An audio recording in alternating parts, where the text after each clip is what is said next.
मुख्यमंत्री डॉक्टर मोहन यादव की अध्यक्षता में विधानसभा में कैबिनेट बैठक का आयोजन हुआ है, जिसमें 107 करोड़ से मंत्रालय की एनेक्स VV1 का रिनोवेशन की मंजूरी दी गई है। बताने की बैठक में विधानसभा में पेश होने वाले विधेयकों का भी अनुमोदन किया गया है। जानकारी के अनुसार मध्य प्रदेश गोवंश वध प्रतिनिषेध अधिनियम में गोवध के लिए ले जाए जा रहे वाहनों के अधिग्रहण में किए जा रहे बदलाव के अधिनियम का अनुमोदन किया गया है।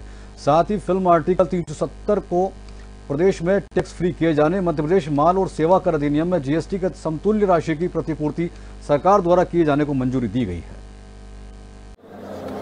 लघु वनोपज जो कि हमारे आदिवासी भाइयों के द्वारा संग्रहित की जाती है और उसका एक बहुत बड़ा अंश राज्य शासन को भी के पास भी संग्रहित होता है और आदिवासी भाइयों को भी दिया जाता है।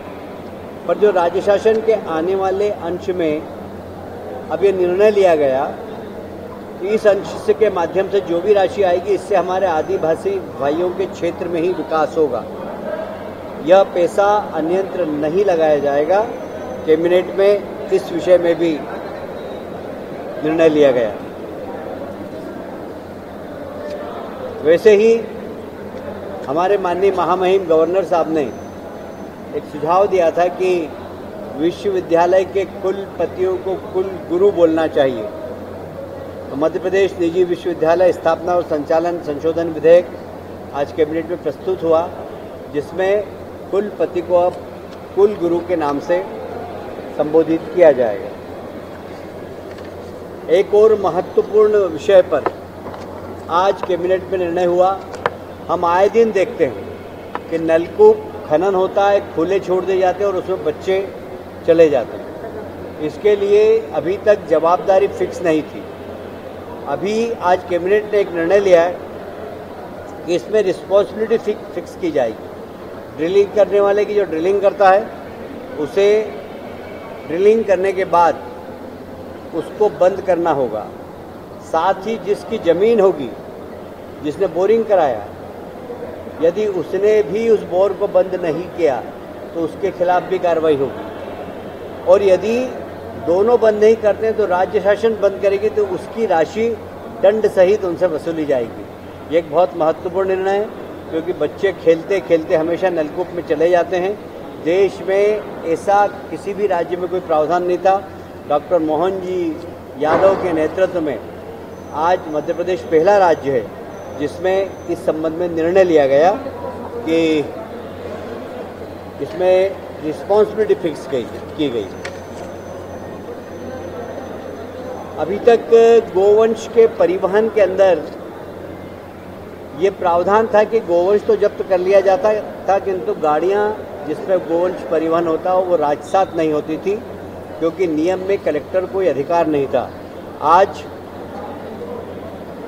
ये अधिकार भी कलेक्टर को दे दिए गए हैं कि जब भी कोई गोवंश का परिवहन करे तो जिस प्रकार आबकारी में और माइंस के अंदर राजसात करने का अधिकार है जिलाधीश को, वैसे ही अधिकार आज गोवंश परिवहन पर भी माननीय कलेक्टर महोदय को यह अधिकार दिए हैं कि वे गोवंश के परिवहन की गाड़ी को राजसात कर सकते हैं। पुराना वल्लभ भवन हमारा, हमने देखा है कि 2 बार उसमें आग लगी है और जो अभी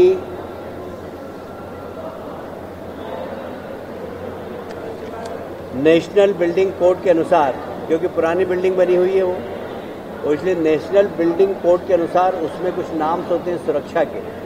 जैसे अभी सबसे बड़ा जो वहाँ पर खतरा है वो आगजनी का ही है। 2 बार आग लग चुकी है, हमने सबने देखा है, पर उस आग को बुझाने का प्रावधान नहीं था, इसलिए भविष्य में इसकी पुनरावृत्ति नहीं हो तो नेशनल बिल्डिंग कोड के जो आधुनिक नॉर्म्स है उसके अनुसार इस बिल्डिंग में सुधार किया जाएगा। इसके लिए 107 करोड़ रुपए कैबिनेट ने स्वीकृत किए हैं। बस यही आज महत्वपूर्ण निर्णय कैबिनेट के थे। सर, भारतीय न्याय संहिता, देखिए, विधानसभा नियम और कानून के अनुसार चलती है। नियम और कानून में स्थगन कब ग्रहण करना, कब लगाया जा सकता है, इसका माननीय सदस्यों को हमेशा अध्ययन करके ही लगाना चाहिए। मुझे ऐसा लगता है कि हमारे साथियों ने शायद स्थगन का अध्ययन नहीं किया। हमेशा स्थगन तब लगता है जब दो सत्र के बीच में ऐसी कोई घटना हो जाए जो तात्कालिक हो, जिस पर चर्चा करना बहुत आवश्यक हो, क्योंकि सदन की कार्रवाई को रोक कर स्थगन पर चर्चा की जाती है। इसलिए स्थगन बड़ा महत्वपूर्ण प्रस्ताव होता है। एक तरीके से वह विधानसभा के अंदर मिसाइल की तरह काम करता है कि कार्रवाई चल रही है और उसको ठप करके चर्चा कराई जाए। पर यह विषय काफ़ी लंबा है, पुराना है, हाई कोर्ट में केस चल रहा है, सीबीआई जांच चल रही है। ऐसा कोई इसमें तत्काल चर्चा कराई जाए, इसलिए स्थगन विधानसभा की कार्रवाई रोककर चर्चा कराई जाए, इसकी कोई आवश्यकता नहीं थी। इसलिए मैंने सदन में भी कहा और आपके सामने भी कहना चाहता हूँ कि डॉक्टर मोहन यादव की सरकार किसी भी चर्चा से पीछे हटने वाली नहीं है। हम सदन के अंदर चर्चा महत्वपूर्ण होती है, हम चर्चा किसी भी विषय पर चर्चा करने के लिए तैयार हैं, पर नियम और कानून के अंतर्गत होना चाहिए चर्चा। कोई ये मंडी बाजार थोड़ी है। विधानसभा एक नियम और प्रक्रिया का हिस्सा है, प्रजातंत्र का सबसे बड़ा मंदिर है प्रदेश का। यहाँ जो भी चर्चा होगी वो नियम और कानून के अनुसार होगी। इसलिए मैंने नेता प्रतिपक्ष को भी जब कक्ष में अंदर बात हुई तो मैंने उनसे चर्चा की। स्थगन तो नियम के अनुसार आ ही नहीं सकता। यदि आप चर्चा चाहते हैं तो विधानसभा अध्यक्ष को बता दीजिए, वो किसी भी तरीके से इसको ले लेंगे और चर्चा हो जाएगी। विधानसभा अध्यक्ष ने सहमति प्रदान कर दी, कल वो किसी भी जो प्रक्रिया है उसमें चर्चा करेंगे। हम चर्चा ऐसे भागने वाले नहीं, हम चर्चा करने के लिए तैयार हैं।